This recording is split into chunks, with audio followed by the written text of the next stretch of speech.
Hello friends आज की class में हम लोग एक और बहुत सिंपल सा अकाउंटिंग स्टैंडर्ड करेंगे।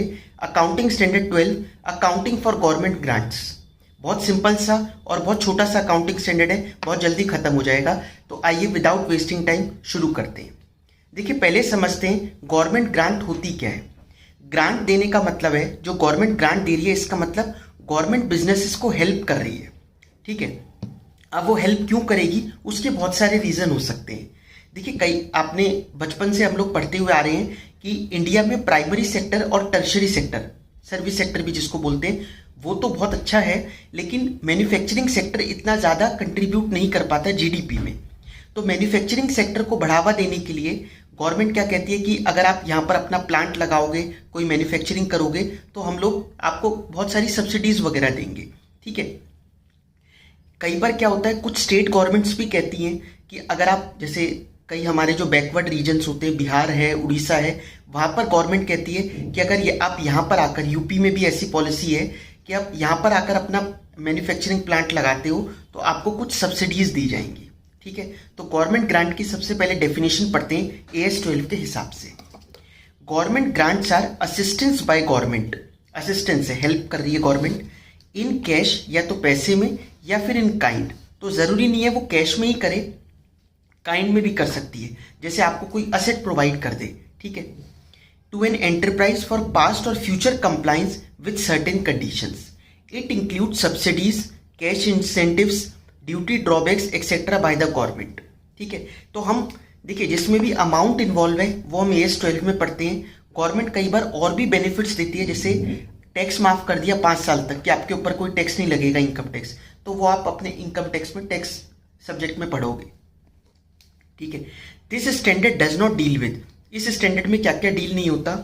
देखिए, एक तो ये बताता है जो इन्फ्लेशनरी चीजें हैं कि reflecting the effect of changing prices और in supplementary information of similar nature, तो ये डील नहीं होता। Government assistance other than in the form of government grant, government की कोई और असिस्टेंस हो रही है other than in the form of grant. जैसे मैंने आपको बताया कि गवर्नमेंट ने टैक्स माफ कर दिया आपका 2-3 साल का, तो वो यहां पर हम कवर नहीं करते। Government participation in the ownership of the enterprise, अगर गवर्नमेंट आपके साथ कंपनी ही चलाने लग जाए, पार्टिसिपेट कर ले ओनरशिप में, तो फिर वो भी हम इसमें डील नहीं करते। ठीक है, grant is recognised in the books only if there is a reasonable assurance. कब हम बुक्स में रिकॉग्नाइज करेंगे कि हाँ ये ग्रांट गवर्नमेंट से हमें मिली हुई है। देखिए, इसकी 2 कंडीशंस हैं। Enterprise will comply with the conditions attached to it, will लिखा है, ये जरूरी नहीं है कि सारी कंडीशंस आपने फुलफिल कर ली हो। अब कई बार जो ग्रांट आ रही है उसके साथ कंडीशंस कई साल की लगी हुई होती हैं कि इतने साल तक आपको ऐसे ऐसे ये कंडीशंस फुलफिल करनी पड़ेगी। कंडीशन क्या होती है, जैसे एक एग्जांपल कि आपको कम से कम 50 लोगों को रोजगार देना पड़ेगा 5 साल तक। ठीक है, 5 साल तक आपको 50 लोगों को एम्प्लॉय रखना पड़ेगा जो उसी एरिया के होंगे। ठीक है, जिससे कि वहां पर एम्प्लॉयमेंट जनरेट हो। तो इस तरीके की कंडीशंस हो सकती है। तो अगर एंटरप्राइज को लगता है कि हाँ वो इन कंडीशंस को फुलफिल कर लेगी और grant will be received, grant मिल जाएगी या मिल गई है। ठीक है, ये दोनों कंडीशंस अगर फुलफिल हो जाए तो हाँ आप अपनी बुक्स में ग्रांट को रिकॉग्नाइज कर सकते हो। आई बात समझ में। यहां पर ब्रैकेट में लिखती है मेयर रिसीट ऑफ ग्रांट, केवल ग्रांट मिल गई। ठीक है, does not conclude that conditions have been या विल बी फुलफिल्ड, केवल ग्रांट मिलना ये कोई कंडीशन नहीं हो गई कि ये तो अंडरस्टूड है कि ग्रांट अब गवर्नमेंट ने दे ही दी तो आप कंडीशंस फुलफिल कर लोगे। नहीं, आपको ये बताना पड़ेगा कि हाँ हम कंडीशंस को फुलफिल कर लेंगे, और ये दोनों चीजें हो जाए तब आप अपनी बुक्स में ग्रांट को रिकॉग्नाइज कर सकते हो। अगर गवर्नमेंट को लगा कि आप वो कंडीशंस फुलफिल नहीं कर पा रहे तो गवर्नमेंट पैसे वापस भी मंगवा लेगी आपसे। आगे हम पढ़ेंगे रिफंड ऑफ गवर्नमेंट ग्रांट। ठीक है, types of government grant and their accounting treatment. क्या अकाउंटिंग ट्रीटमेंट होता है गवर्नमेंट ग्रांट्स का। सबसे पहले नॉन मॉनेटरी गवर्नमेंट ग्रांट्स, जिसमें पैसे इन्वॉल्व नहीं होते। For assets provided eight concessional rate, non monetary government grant, जैसे गवर्नमेंट ने कहा कि आप बिहार में जाकर बिजनेस करो, तो उसने कहा कि मेरे को तो वहां पर जगह लेनी पड़ेगी, कहां पर मैं लूंगा, उसके पैसे खर्च होंगे। अब गवर्नमेंट ने कहा कि हमारी बिल्डिंग ऑलरेडी है वहां पर, आप वहां पर अपना बिजनेस क्रिएट करो। ठीक है, गवर्नमेंट की प्रॉपर्टीज जगह जगह होती है, तो नॉन मॉनेटरी गवर्नमेंट ग्रांट का एग्जाम्पल हो गया ये। तो for assets provided eight concessional rate, जैसे 1 करोड़ की बिल्डिंग थी लेकिन गवर्नमेंट ने कहा आप 40 लाख दो और वहां पर बिजनेस कर लो, तो कंसेशनल रेट पर मिला। हो सकता है कि बिल्कुल ही पैसा ना हो सामने वाले के पास, तो गवर्नमेंट कहे ठीक है आपको बिल्कुल फ्री में प्रोवाइड कर रहे हैं, आप जाओ बिजनेस करो वहां पर। तो दो अलग अलग सिचुएशन हो सकती है, ठीक है। अगर कंसेशनल रेट मतलब आपने कुछ पेमेंट करी है, 40 लाख ही सही बट करी है, तो आप 40 लाख पर रिकॉर्ड करो, ठीक है। जो भी आपके पास असेट आ रही है, गवर्नमेंट ग्रांट आ रही है, तो cost of acquisition that is such concessional rate, तो उस कंसेशनल रेट से ट्रीटमेंट हो जाएगा 40 लाख से। लेकिन अगर फ्री में ही प्रोवाइड कर दी कोई असेट, तो क्या हम रिकॉर्ड ही ना करें, क्योंकि पैसे तो गए नहीं। तो कहता है आप नॉमिनल वैल्यू पर रिकॉर्ड करो। देखिए आपके पास कोई असेट है जिसको आप यूज कर रहे हो, तो बुक्स में उसको दिखाना चाहिए फॉर कंट्रोल पर्पस, ठीक है। बुक्स में सारी चीजें जितनी भी असेट्स होती है, आगे चल के जब आप ऑडिट वगैरह करोगे तो आप देखोगे फिजिकल वेरिफिकेशन करवाए जाते हैं इसके, मतलब चार्टेड अकाउंटेंट फर्म्स को ये एक पूरा असाइनमेंट मिलता है कि आप हमारी फर्म का, हमारी कंपनी का फिजिकल वेरिफिकेशन करो असेट्स का। तो वो किससे चेक करते हैं, बुक्स ऑफ अकाउंट्स में जो असेट्स आ रही है और जो फिजिकली अवेलेबल है उनको आपस में रिकंसाइल करते हैं कि ये है भी या नहीं। जिनकी बहुत सारी असेट्स होती हैं उनको ये करवाना पड़ता है, केवल 2 है तो वो तो ऐसे ही गिन लेगा, ठीक है। आप जैसे एग्जांपल लो दिल्ली मेट्रो का, दिल्ली मेट्रो है तो केवल दिल्ली में, ठीक है, लेकिन दिल्ली में ही उनके इतने सारे 200 के करीब स्टेशन हैं, फिर वहां पर कितनी सारी असेट्स हैं, और इनका जो रजिस्टर्ड ऑफिस है वो 12 खंबा रोड दिल्ली में है, कनॉट प्लेस के पास। तो वो फिजिकल वेरिफिकेशन का एक असाइनमेंट देते हैं सीए फर्म्स को, उनसे करवाते हैं, ठीक है, क्योंकि और चेक करवाते हैं कि जितना उनकी बुक्स में है उतने ही सच में असेट्स हैं या नहीं, ठीक है। तो कंट्रोल पर्पस के लिए रिकॉर्ड तो करना पड़ेगा, चाहे वो 0 वैल्यू पे ही आपको क्यों ना मिला हो। तो फॉर असेट्स प्रोवाइडेड फ्री, तो किस वैल्यू पे रिकॉर्ड करेंगे, नॉमिनल वैल्यू पर, ठीक है। समझ में आ गई पहली बात। तो नॉन मॉनेटरी गवर्नमेंट ग्रांट, आपको पैसे नहीं देने पड़े, सीधा असेट मिल गई, आपने पैसे अगर कम दिए तो कम पे रिकॉर्ड कर लो, बिल्कुल ही नहीं दिए तो एक फेयर वैल्यू पर, मतलब नॉमिनल वैल्यू पर उसको रिकॉर्ड कर लो। आगे बढ़ते हैं, grants related to specific fixed assets. अब पैसे मिल रहे हैं स्पेसिफिक फिक्स्ड असेट्स के। स्पेसिफिक फिक्स्ड असेट मतलब गवर्नमेंट ने कहा कि आप प्लांट खरीदो, ठीक है, आप मशीन खरीदो, ये वाली हम आपको पैसे देंगे, ठीक है। तो स्पेसिफिक फिक्स्ड एसेट गवर्नमेंट ने बता दिया, इसके लिए आपको ये पैसे मिल रहे हैं। पहला तरीका तो क्या है, अब इसको ट्रीटमेंट करने के 2 तरीके हैं। क्या, आपने एक प्लांट खरीदा 5 करोड़ रुपए का, गवर्नमेंट ने आपको सब्सिडी दी 1 करोड़ रुपए की, ठीक है, ग्रांट मिली आपको 1 करोड़ रुपए। तो 1 करोड़ रुपए को रिकॉर्ड करने के 2 तरीके हैं। या तो आप असेट की कॉस्ट में से माइनस कर दो, आपको तो 4 करोड़ की पड़ी ना, आपने पहले एंट्री करी होगी fixed asset account debit to bank account 5 crore 5 crore, फिर 1 करोड़ रुपए गवर्नमेंट से आ गए, तो आप कॉस्ट में से कम कर दो या तो, ठीक है। तो जब आप कॉस्ट में से कम करोगे तो डेप्रिसिएशन फिर 4 करोड़ रुपए लगा करेगा। आई बात समझ में। दूसरा तरीका क्या बताया गया, दूसरा तरीका कहता है कि नहीं, आप क्या करो, उसको अलग से रिकॉर्ड करो, ठीक है, असेट की कॉस्ट में से माइनस ना करके आप bank account debit to deferred government grant कर दो 1 करोड़ रुपए। अब इस 1 करोड़ को यूजफुल लाइफ जितनी है एसेट की, उसमें धीरे धीरे कर इनकम में लेके जाओ, ठीक है। जैसे अगर 5 साल की लाइफ है तो 1 करोड़ रुपए 5 सालों में 20-20 लाख रुपए करके आपके P&L में जाएंगे। क्या फर्क है दोनों में, देखिए कोई फर्क नहीं है। एक में क्या हो रहा था, पहले वाले मेथड में डेप्रिसिएशन कम से जा रहा था बुक्स में, है ना, समझ में आई बात। तो डेप्रिसिएशन कम से जाना भी तो आपका फायदा ही है, खर्चा कम दिख रहा है P&L में। दूसरा तरीका क्या है, कह रहे हैं कि नहीं, आप डेप्रिसिएशन पूरा लिखते रहो क्योंकि आपने एसेट की कॉस्ट में से तो कम नहीं किया, अलग से इनकम दिखाते रहो गवर्नमेंट ग्रांट की। तो बात तो वही हुई, इनकम अलग से दिखा दो या डेप्रिसिएशन कम करके दिखा दो, ठीक है, कान इधर से पकड़ लो उधर से पकड़ लो, एक ही बात है। तो ये 2 तरीके हैं। तो पहला तरीका क्या बताया, डिडक्ट फ्रॉम असेट, तो डेप्रिसिएशन कम दिखा करेगा बुक्स में। Deduct the amount of grant from gross value of asset, क्या एंट्री होगी, bank account debit to fixed asset, fixed asset कम हो गई क्योंकि ग्रांट आ गई हमारे को। Now depreciation is charge on such reduced value of asset if the grant equals the value of asset. लेकिन अगर ग्रांट बिल्कुल 5 करोड़ ही आ गई, 5 करोड़ का आपने मशीन खरीदी, 5 करोड़ ही ग्रांट आ गई, तो भी फिर कोई एक नॉमिनल वैल्यू पर आपको असेट को दिखाना चाहिए। अभी ऊपर रीजन बताया था मैंने। इलस्ट्रेशन 1 देखिए स्टडी मटेरियल की। Z Limited purchased a fixed asset for rupees 50 lakh, which has the estimated useful life of 5 years with a salvage value, जिसकी रेजिडुअल वैल्यू 5 साल बाद कितनी है, 5 लाख रुपए. On purchase of the asset government granted it a grant of rupees 10 lakh rupees. Government ने grant provide करी कि आपने परचेज करी है तो लो 10 लाख रुपए हमारी तरफ से. Pass the journal entries in the books of the company for first 2 years if the grant amount is deducted from the value of fixed asset. ठीक है, ये कहता है जर्नल एंट्री पास करो पहले 2 सालों के लिए. ठीक है, अगर ग्रांट की वैल्यू को डिडक्ट करा है हमने असेट में से, मतलब पहले वाला मेथड, तो ठीक है हम इसको कर कर देखते हैं. सबसे पहले जर्नल का फॉर्मेट बनाते हैं.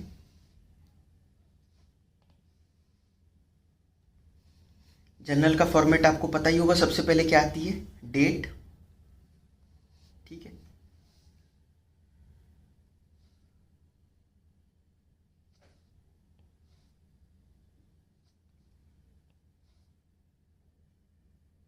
देखिए date, particulars, ledger folio, debit, credit. ठीक है, ये अमाउंट हम रुपीज में लिख रहे हैं तो ब्रैकेट में रुपीज लिख लीजिए. ठीक है, सबसे डेट पूरी एग्जैक्ट तो नहीं पता, ये पता बस ईयर 1 है. सबसे पहले इन्होंने फिक्स एसेट परचेज करी 50 लाख की. क्या एंट्री होगी, fixed asset account debit, fixed asset account debit to bank account. Being fixed asset purchased कितने की, 50 lakh.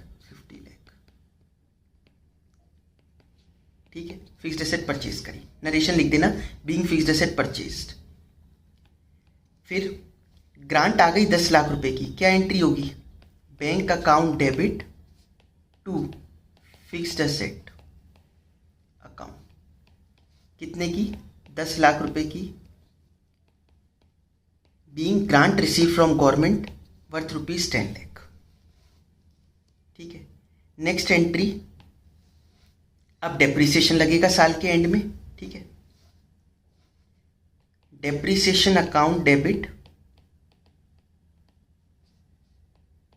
Depreciation account debit to fixed asset account.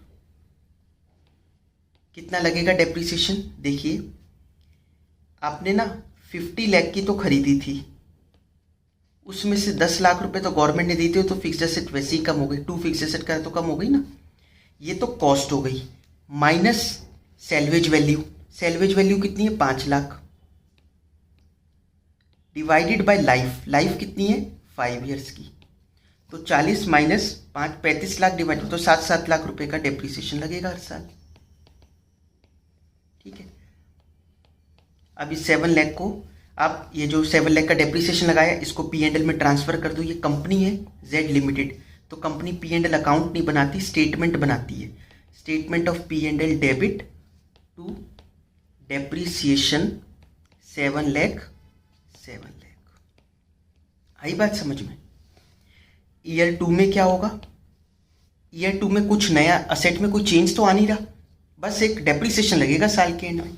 Depreciation तो सेम ही लगेगा क्योंकि SLM मेथड फॉलो कर रहे हैं. तो यही एंट्री हो जाएगी, depreciation account debit to fixed asset कितना, 7 लाख, और statement of P&L debit to depreciation 7 lakh, being depreciation transfer to P&L. आई बात समझ में. तो ये हमारा पहला तरीका हो गया जिसमें हमने असेट की कॉस्ट में से माइनस करा. बताइए कितना सिंपल सा है. Show separately. दूसरा मेथड है सेपरेटली दिखाओ. ठीक है, तो treat the grant as deferred income. Entry क्या करेंगे हम, bank account debit to deferred government grant. लेकिन ये किसके लिए होगी, फॉर डेप्रीशिएबल एसेट. अगर असेट पे डेप्रीसिएशन लगता होगा तब हम इसको डेफर्ड गवर्नमेंट ग्रांट दिखाएंगे और धीरे धीरे करके, मतलब धीरे धीरे मतलब यूजफुल लाइफ में उसको हम P&L में लेके जाएंगे. एक तरफ डेप्रीसिएशन जा रहा होगा खर्चों में, एक तरफ इनकम में ये जा रहा होगा. क्या इक्वल होगा, नहीं इक्वल तो शायद ना हो, क्योंकि इक्वल तो तब होगा जब ग्रांट भी एग्जैक्टली उतनी मिली हो.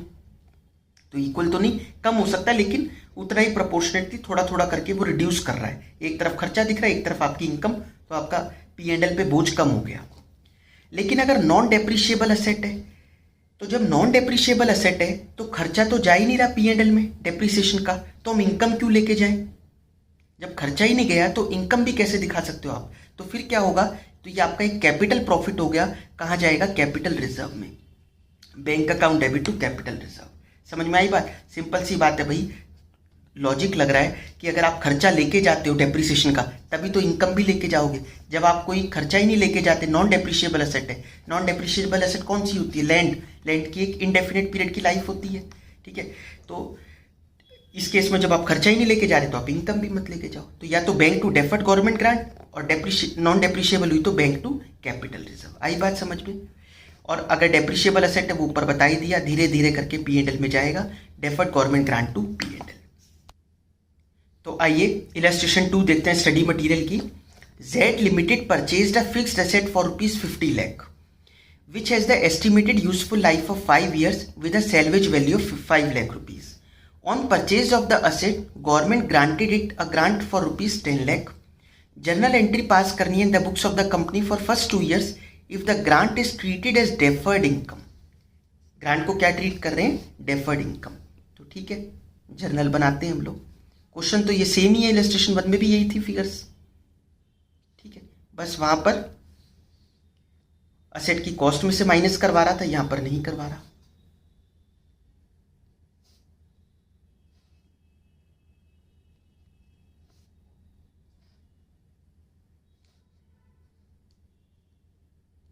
चलिए शुरू करते हैं अब इसको करना। ये लेजर फोलियो हो गया, debit credit, date, particulars, ledger folio, debit rupees, credit rupees, ठीक है। ये भी लिख लिया करो। वैसे बुक्स ऑफ किसकी बुक्स है ये? Z लिमिटेड की, ठीक है, प्रेजेंटेशन के लिए। आई ईयर 1, सबसे पहले फिक्स्ड एसेट परचेज करते हैं। Fixed asset account debit, fixed asset account debit to bank account. कितने की परचेज करी? 50 लाख की। तो एंट्री कर दीजिए 50 लाख, 50 लाख, ठीक है। बीइंग फिक्स्ड एसेट परचेज्ड, ठीक है, जगह है ना नीचे। नेक्स्ट, अब ग्रांट मिलने की एंट्री करते हैं। ग्रांट कितने की मिली है? 10 लाख रुपए की। Bank account debit to deferred government grant, ठीक है। असेट की कॉस्ट में से माइनस नहीं करवा रहा ना वो। Deferred government grant 10 lakh, 10 lakh, ठीक है। और तो कुछ है नहीं, तो अब डेप्रीसिएशन लगाते हैं। Depreciation account debit to fixed asset account. कितना लगेगा? 50 लाख की असेट है, माइनस उसकी सेल्वेज वैल्यू कितनी है? 5 lakh, divided by life. Life कितनी है? 5 ईयर्स। 5 ईयर्स ही लाइफ है ना, 5 ईयर लाइफ है। तो 45 डिवाइडेड बाय 5, 9 लाख हो गया। 9 लाख, 9 लाख, ठीक है। इस डेप्रिसिएशन को कहाँ लेकर जाएंगे हम? Statement of P&L debit to depreciation account.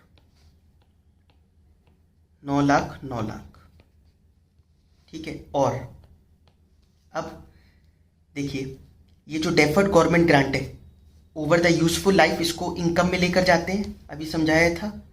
तो deferred government grant debit to statement of P&L।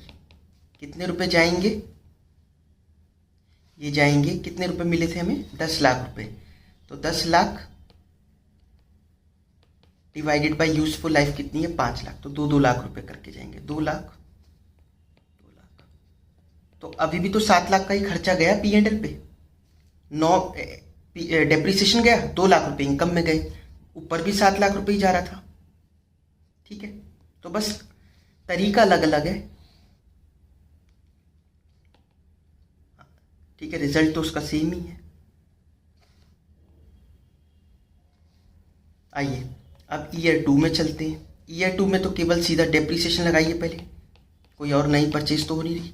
Depreciation account debit to fixed asset account, कितने का डेप्रीसिएशन लगेगा? 9 लाख, 9 लाख, ठीक है। और फिर statement of P and L debit to depreciation 9 lakh, 9 lakh. और government grant ले जाइए यहाँ पर जो पहले मिली हुई है हमें, deferred government grant debit to statement of P and L. हर साल 2-2 लाख रुपए जाते रहेंगे, 2 लाख, 2 लाख। आई होप आपको ये क्लियर हुआ होगा, ठीक है। आइए तीसरे तरीके की grant, grant related to revenue, ठीक है। हमने सबसे पहले क्या पढ़ा? नॉन मॉनेटरी गवर्नमेंट ग्रांट, मतलब आपको पैसे ना मिलके एसेट मिल गई।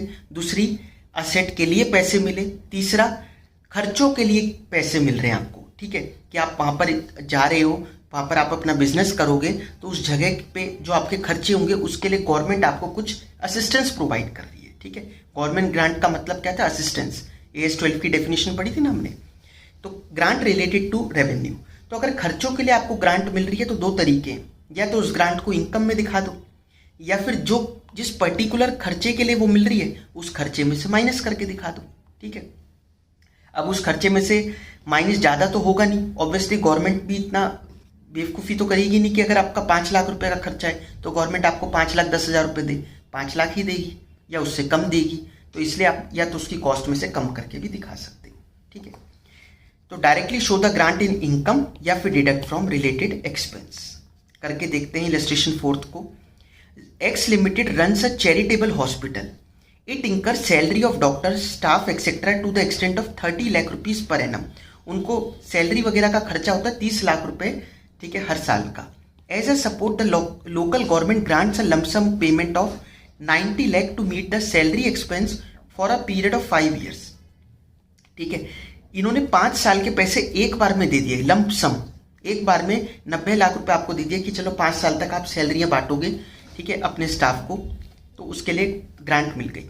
You are required to pass the necessary journal entries in the books of the company for the first year of the grant and present in the statement of P and L when the grant is, या तो separately as income में show हो रही है या फिर salary में से माइनस करनी है, तो दोनों तरीके से दिखाइए। तो आइए, सबसे पहले तो आपसे वो जर्नल कहता है, जर्नल एंट्री करनी है केवल फर्स्ट ईयर की, है ना।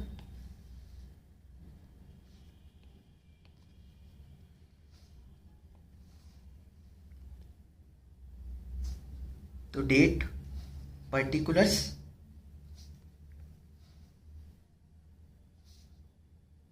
लेजर फोलियो, डेबिट क्रेडिट,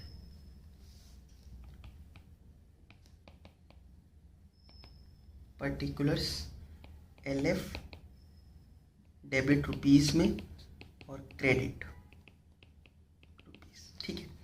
शुरू करते हैं। सबसे पहले, ठीक है, उन्होंने खर्चा करा 30 लाख रुपए का, तो salary account debit to bank account being salary paid, कितना? 30 लाख, 30 लाख, ठीक है, being salary paid, salary payment करी। फिर इनको ग्रांट मिली bank account debit to deferred government grant. Deferred क्यों लिखा? क्योंकि एक साथ मिल गए ना आपको पूरे 90 लाख रुपए, तो डेफर्ड ग्रांट है ये, धीरे धीरे करके P&L में लेके जाना पड़ेगा 90 लाख के, तो 5 सालों का है ना। जैसे ऊपर आपको धीरे धीरे कर कर लेकर जाना था over the useful life of asset, तो ये भी 5 सालों के लिए, तो 5 सालों तक जाएगा P&L में, ठीक है, डेफर्ड गवर्नमेंट ग्रांट। अब देखिए, सैलरी के खर्चे को भी P&L में लेके जाएंगे, तो statement of P&L debit to salary, कितनी? 30 लाख, 30 लाख, ये P&L में चली गई। और ये जो डेफर्ड गवर्नमेंट ग्रांट है इसको भी P&L में लेके जाना है, deferred government grant debit to statement of P&L। लेकिन ये 90 लाख रुपए आपको 5 सालों के लिए मिले, है ना, तो 5 सालों में धीरे धीरे करके लेके जाएंगे, तो ये कितना आ गया 18 लाख, 18 लाख, 18 लाख। ठीक है, अब आपको कहता है statement of P and L में दिखाओ। ठीक है, ये ए पॉइंट में, तो statement of P and L extracts. सबसे पहले आपको कहता है इनकम में दिखाओ, तो ठीक है इनकम में दिखाते हैं इसको। Particulars, note number, amount. ठीक है, तो पहले तो इसमें रेवेन्यू फ्रॉम ऑपरेशंस आता है, वो तो उसकी तो इन्फॉर्मेशन है भी नहीं। ये किस में आएगा, अदर इनकम में। Other income deferred government grant, कितने की 18 लाख रुपीस। ठीक है, इस तरीके से दिखाई जाएगी। दूसरा तरीका, तो statement of P and L extracts.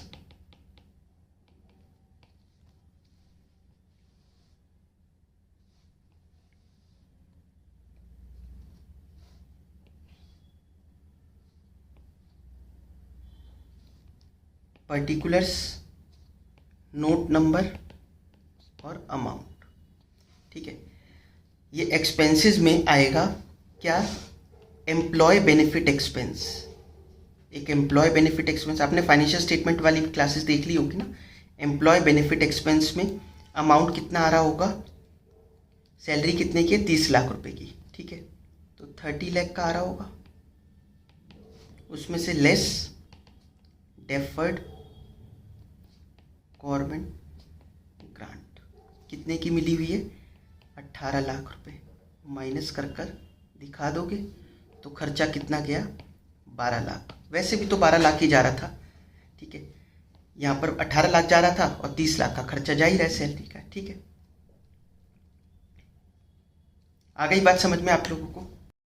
चलिए आगे बढ़ते हैं। नेक्स्ट टॉपिक है grant in the nature of promoters contribution. कई बार गवर्नमेंट की ग्रांट किसी स्पेसिफिक असेट के लिए नहीं होती या किसी स्पेसिफिक खर्चे के लिए नहीं होती, केवल इसलिए क्योंकि आपने इतने पैसे इन्वेस्ट करे इस वाली इंडस्ट्री में।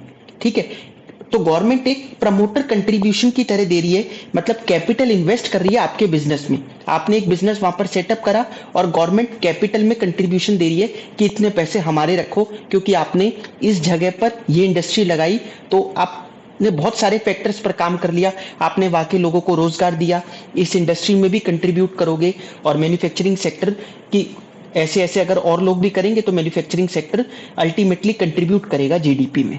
तो क्योंकि बहुत सारे फैक्टर्स हैं, इसलिए प्रमोटर्स कंट्रीब्यूशन के रूप में गवर्नमेंट ग्रांट दे रही है। They are given with reference to the total investment in an undertaking और by way of contribution towards its total capital outlay. इसको कैसे दिखाते हैं, इसको कैपिटल रिजर्व के रूप में दिखाएंगे, क्योंकि ये कैपिटल रिजर्व होगा तो डिविडेंड वगैरह इस जितने भी गवर्नमेंट ने इन्वेस्टमेंट करी है इससे डिविडेंड नहीं बांट सकते। ऑब्वियसली गवर्नमेंट चाहती है कि बिजनेस में पैसा रहे। ठीक है, तो बिजनेस में पैसा रहेगा, इन्वेस्टेड रहेगा तो ग्रो करेगा बिजनेस। आप अगर डिविडेंड के रूप में ओनर्स को बांट दोगे तो फिर पर्पस कैसे सॉल्व होगा, इसलिए ट्रांसफर टू कैपिटल रिजर्व। तो it is not distributed as dividend, ये अंडरस्टूड है भी बात। स्टडी मटेरियल का इलस्ट्रेशन 6 देखिए। How would you treat the following in the accounts in accordance with AS 12 government grant. पहला पॉइंट है 35 लाख, इस तरीके के क्वेश्चन पेपर में भी आ जाते हैं, एक दो पॉइंट दे रखे हो। 35 lakh receive from the local authority for providing. आपको पता ना 3 तरीके की गवर्नमेंट होती है, जैसे दिल्ली की बात करें तो एक सेंट्रल गवर्नमेंट, फिर स्टेट गवर्नमेंट, फिर म्युनिसिपल कॉर्पोरेशन MCD के। ठीक है, तो लोकल अथॉरिटी जो तीसरे लेवल वाली गवर्नमेंट है, for providing medical facilities to the employees. आप मेडिकल फैसिलिटी एम्प्लॉयज को प्रोवाइड कर रहे हो, उसके लिए 35 लाख रुपए लोकल अथॉरिटी ने दिए। मेडिकल फैसिलिटी प्रोवाइड करना कौन सा नेचर है, खर्चा कर रहे हो आप, खर्चे के लिए दिए 35 लाख रुपए। तो ये तो अभी जो हमने पढ़ी थी, ठीक है, ये देखिए रेवेन्यू वाली जो ग्रांट पढ़ी थी हमने, यहाँ पर ग्रांट्स रिलेटेड टू रेवेन्यू, इसके 2 तरीके थे, या तो आप इनकम में दिखाओ या उस पर्टिकुलर एक्सपेंस में से माइनस करके। ठीक है, तो इसी तरीके से हम यहाँ पर इसका आंसर भी लिखेंगे। ठीक है, ये दिख रखा है कि ऑल्टरनेटिवली इसको डिडक्ट कर सकते हो एक्सपेंस में से, या इसको अदर इनकम में दिखा सकते हो। Second point, 100 lakh received as subsidy from central government for setting up a unit in notified backward area। आपने क्योंकि बैकवर्ड एरिया में ठीक है वहां पर सेटअप करा, इसलिए आपको 100 लाख रुपीस गवर्नमेंट दे रही है। The subsidies in the nature of promoters contribution, तो ये कैपिटल रिजर्व में ट्रांसफर करा जाएगा। आई बात समझ में? 100 lakh would be transfer to capital reserve.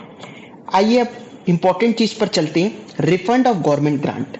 अगर आप अपनी कंडीशंस, जिस कंडीशंस पर गवर्नमेंट ने ग्रांट दी थी आपको, उन कंडीशन और बहुत पर्टिकुलर होकर आपको ये कंडीशंस को फुलफिल करना पड़ता है क्योंकि सरकार का मामला है।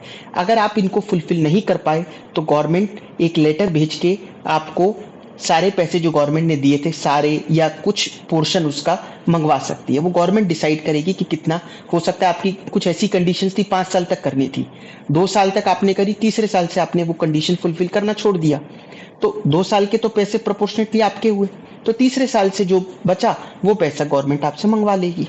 ठीक है, जैसे गवर्नमेंट ने कहा आपको 200 लोगों को एम्प्लॉय करके रखना है, आपने 2 साल तक तो रखा, तीसरे साल नहीं रखा, तो पैसे तीसरे साल से मंगवाए जाएंगे। ठीक है, तो रिफंड पार्शियल होगी या फुल होगी, डिपेंड्स। अब कौन सी वाली जो ग्रांट है वो रिफंड हो रही है? अभी या तो असेट के लिए दी थी, या फिर पहले एसेट के लिए पढ़ी थी हमने, फिर रेवेन्यू के लिए दी थी, या फिर वो प्रमोटर कंट्रीब्यूशन वाली थी। तो कौन सी वाली, क्या नेचर था ग्रांट का, तो वो वाली ग्रांट जब रिफंड होगी तो उसके हिसाब से उसका ट्रीटमेंट होगा। मतलब जैसे अगर असेट की ग्रांट थी, ठीक है, असेट के लिए प्रोवाइड की गई थी, अब असेट के 2 तरीके में से आपने किया होगा, या तो आपने असेट की कॉस्ट में से डिडक्ट किया होगा, या फिर आपने अलग से उसको डेफर्ड गवर्नमेंट ग्रांट करके दिखाया होगा। अब आई रिफंड की बारी, तो रिफंड के लिए कैसे करोगे भाई? अगर असेट की कॉस्ट से माइनस किया था तो असेट ही बढ़ाओगे। क्या एंट्री करोगे? Fixed asset account debit to bank account. आपके पास से पैसा जा रहा है और फिक्स्ड एसेट आपको बढ़ानी पड़ रही है, fixed asset account debit to bank account. लेकिन अगर आपने डेफर्ड गवर्नमेंट ग्रांट करके लिख रखा था तो अब देखना पड़ेगा डेफर्ड गवर्नमेंट ग्रांट में पैसा बचा कितना है, क्योंकि थोड़ा थोड़ा करके आप पीएनएल में लेके जा रहे होंगे, ऊपर पढ़ाया था भी आपको।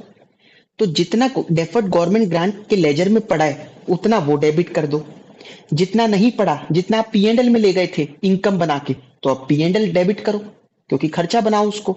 तो deferred government grant debit statement of PNL debit to bank account. आई बात समझ में? तो सिचुएशन टू सिचुएशन डिपेंड करेगा। तीसरा फिर हमने क्या पढ़ा था, रेवेन्यू वाली ग्रांट मिली थी, तो आपने क्या किया था, रेवेन्यू वाली ग्रांट को आप पीएनएल में ही लेके गए थे, चाहे आपने खर्चों में से माइनस किया था या इनकम साइड पे लिखा था, बनाया तो इनकम ही था, खर्चे कम करना भी इनकम ही कहता है। तो अब आप क्या करोगे, पीएनएल डेबिट कर दोगे, टू बैंक अकाउंट हो जाएगा। तो आइए इसको पढ़ लेते हैं। रिलेटेड टू रेवेन्यू, तो पीएनएल में चार्ज करेंगे if grant already treated as income. अगर आपने उसको इनकम बना दिया है पहले तो फिर उसमें, और अगर नहीं बनाया तो वो डेफर्ड गवर्नमेंट ग्रांट में पड़ी होगी, वो उसको डेबिट करके टू बैंक कर दो। असेट से रिलेटेड है मेथड 1, असेट टू बैंक, लेकिन अगर शोन सेपरेटली तो deferred government debit, deferred grant debit, PNL debit to bank to the extent available. जितना डेफर्ड ग्रांट में है उतना उसमें से उठा लो, बाकी पीएनएल से उठाओगे। ठीक है, रिलेटेड टू प्रमोटर्स कंट्रीब्यूशन, अगर प्रमोटर कंट्रीब्यूशन वाला है तो आपने कैपिटल रिजर्व डेबिट किया था, वो क्रेडिट किया था, अब उसको डेबिट कर दो टू बैंक। मतलब एंट्री आप रिवर्स कर रहे हो, तो जो पहले करी थी वो देखनी पड़ेगी, उसी को तो रिवर्स करोगे ना। इलस्ट्रेशन 9 देखते हैं स्टडी मटेरियल की। On 1 April 2021 ABC limited received government grant of rupees 300 lakh, मतलब 3 करोड़ की ग्रांट मिली for acquisition of machinery costing rupees 1500 lakh. ठीक है, 1500 लाख की मशीन आपने क्योंकि एक्वायर की है, इसलिए गवर्नमेंट आपको 300 लाख की ग्रांट दे रही है। ग्रांट रिलेटेड टू असेट हो गई है। The grant was credited to the cost of the asset. Important बात क्या है, ग्रांट को क्या किया गया था, कॉस्ट में क्रेडिट किया गया था। ठीक है, कॉस्ट कम कर ली गई थी, bank account debit to fixed asset account. The life of the machine is 5 years। The machine is depreciated at 20% on WDV basis. WDV basis पर मशीन को डेप्रिशिएट करते आ रहे हैं। The company had to refund the grant in May 2024। मिली कब थी, 1 April 2021 में और मई 2024, मतलब लगभग 3 साल बाद। ठीक है, रिफंड करनी पड़ गई due to non fulfilment of certain conditions. कितनी करनी पड़ गई, क्वेश्चन इज साइलेंट, इसका मतलब पूरी करनी पड़ गई, तो 300 लाख रुपए वापस कर दिए। How would you deal with the refund of grant in the books of ABC limited assuming that the company did not charge any depreciation for 2024, मतलब 24-25 में ये जो एक महीने का डेप्रिसिएशन मत लगाना आप, ये क्वेश्चन कह रहा है। आप 3 साल का तो लगाओगे, 21-22, 22-23, 23-24, इन 3 साल का तो लगा ही होगा। तो वैसे तो कह रहे डील कैसे करोगे, तो डील तो बड़ा आसान है, एक ही एंट्री करेंगे हम, जर्नल एंट्री क्या होगी। ठीक है, पहले फॉर्मेट बना लीजिए।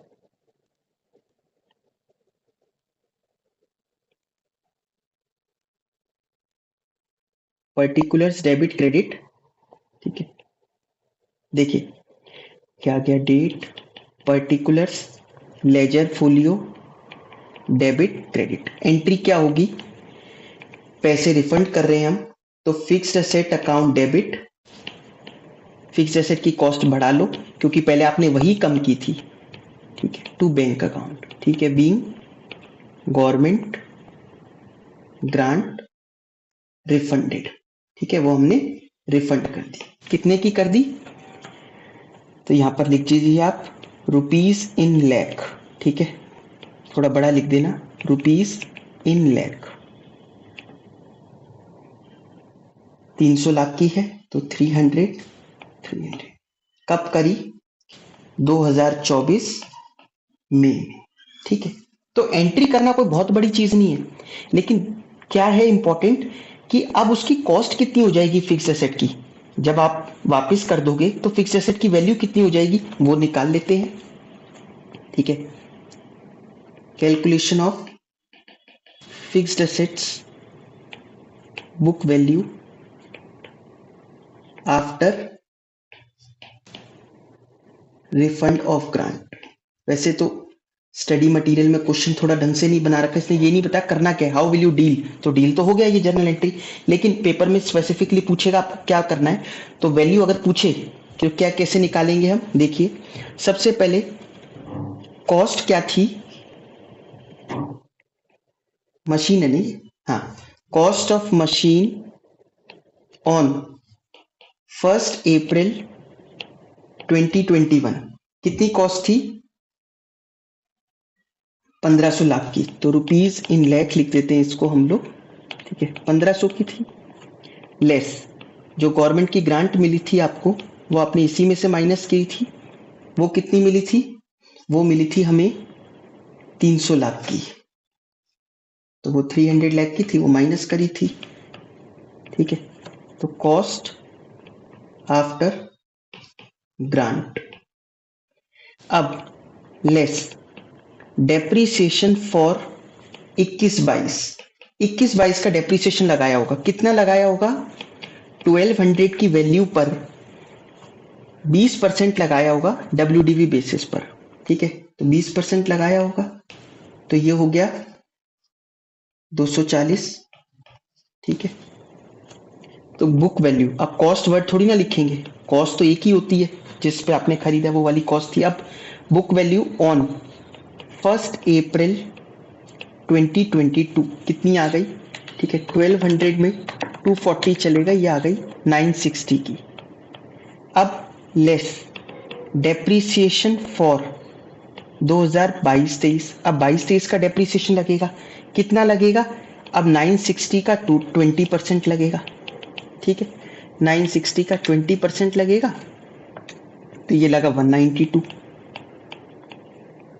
ठीक है। तो अब बुक वैल्यू आ गई आपकी, बुक वैल्यू ऑन 1 अप्रैल 2023 कितनी आ गई, तो ये आ गई 768 की आ गई, लेस आपने फिर डेप्रीसिएशन लगाया होगा, 3 बार लगेगा ना डेप्रीसिएशन फॉर 2023-24 का, वो कितना लगा होगा, 768 इंटू 20%, ठीक है, 768 इंटू 20%, तो ये लगा होगा 153.60 का, 153.60 का डेप्रीसिएशन लगा होगा।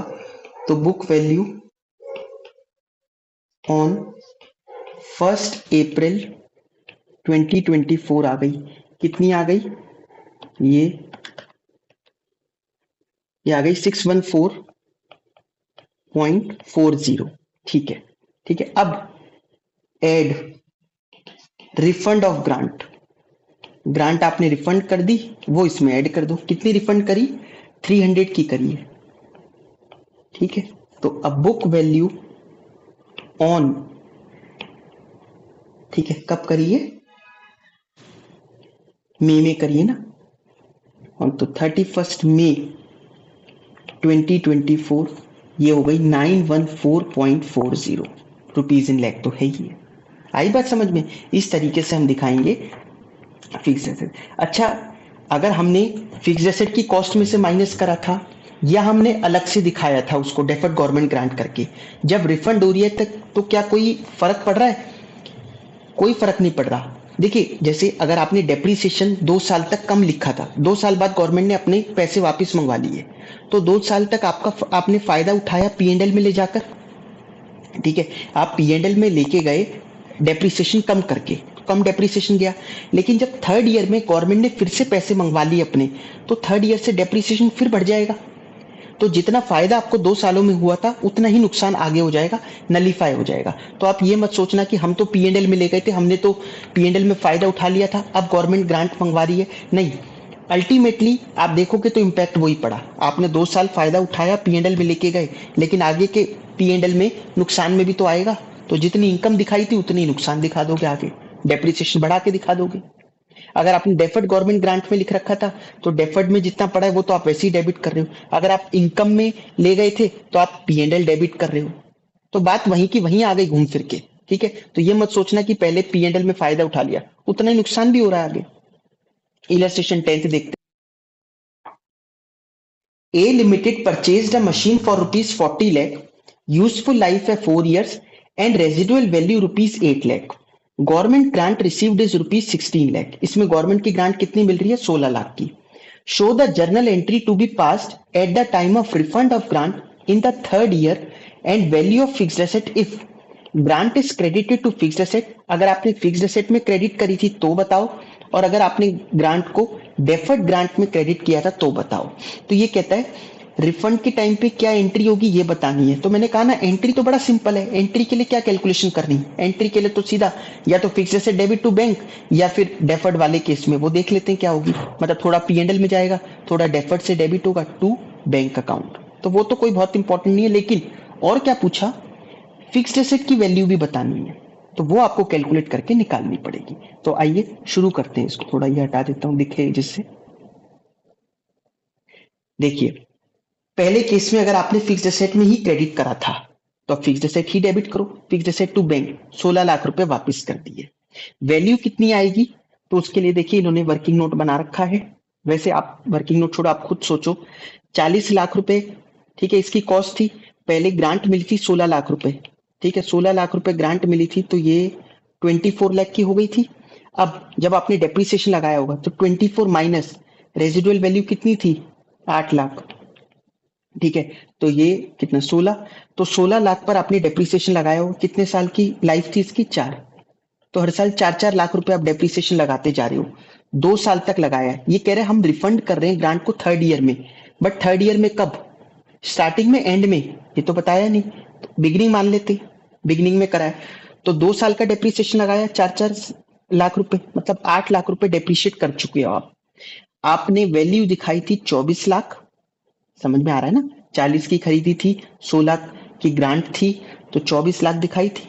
ये तो सैल्वेज वैल्यू माइनस करनी पड़ती है डेप्रिसिएशन निकालने के लिए, जस्ट, है ना। तो 24 पे आपने 4-4 लाख मतलब 8 लाख रुपए डेप्रिसिएशन दिखा चुके हो, ठीक है, 24 में 8 लाख रुपए आप डेप्रिसिएशन दिखा चुके हो, तो 16 लाख बुक्स में वैल्यू चल रही है अब आपकी।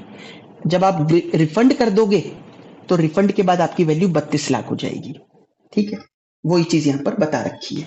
तो balance of fixed asset 16 lakh और रिफंड के बाद इसकी वैल्यू 32 लाख रुपए हो जाएगी। आया पॉइंट पहला समझ में? कोई दिक्कत आया पूछ लेना। सेकंड, अगर ग्रांट को डेफर्ड ग्रांट में क्रेडिट कर दिया था, ग्रांट को अगर डेफर्ड ग्रांट में क्रेडिट कर दिया था तो दिक्कत ये है, सारा डेफर्ड ग्रांट में होगा नहीं ना, 2 साल में उस डेफर्ड ग्रांट से उठा उठा के पीएनएल में भी ले गए होंगे, तो पहले देख लेते डेफर्ड ग्रांट में बचा कितना होगा। ये 16 लाख रुपए को डेफर्ड ग्रांट में ले गए थे, bank debit to deferred government grant 16 lakh, इसको धीरे धीरे करके पीएनएल में ले जाना था over useful life, useful life है 4 साल की, तो 4-4 लाख, मतलब 2 सालों में 8 लाख आप पीएनएल में ले जा चुके हो, 8 लाख डेफर्ड में पड़ा है, तो ठीक है। जितना डेफर्ड में पड़ा है उतना डेफर्ड डेबिट करा, जितना आप पीएनएल में ले गए थे उतना पीएनएल डेबिट करा टू बैंक अकाउंट। आई बात समझ में? ठीक है, तो deferred government grant debit, PNL debit to bank account. Fixed asset पर तो वैसे ही कोई असर नहीं पड़ा था। ठीक है, तो फिक्स्ड एसेट की वैल्यू आप नॉर्मली इस केस में निकाल सकते हो। इसमें तो ग्रांट आपने क्रेडिट करी ही नहीं थी ना, तो वो माइनस करने की जरूरत है ही नहीं।